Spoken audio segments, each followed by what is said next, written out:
ఇప్పుడు మన ప్రయాణం అడవిగుండగా సాగుతుంది. బీచ్ నుంచి ఒక నెమ్మది ప్రదేశంలో మురళి శ్రీకాంత్ కలిసి ప్రయాణం సాగిస్తున్నారు. ఒక అడవిలో ముందుగా అలా పక్కన ఉన్న కొబ్బరి చెట్టు దాటారో లేదో అక్కడ ఉన్న ఒక విగ్రహాన్ని చూసి ఆశ్చర్యపోయారు. ఏదో ఫైండ్ అవుట్ మన దేవుడే కదా అని అలా ప్రయాణం సాగించారు. అలా ముందుకు వెళ్తున్న వ్యక్తులు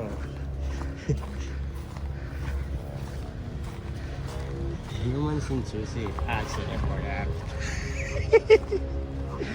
ఇక్కడ ఏంటో కపాలాలు ఉన్నాయి. అక్కడే వాళ్ళు పప్పులో కాలేశారు. అవి కొబ్బరికాయలు. ముందు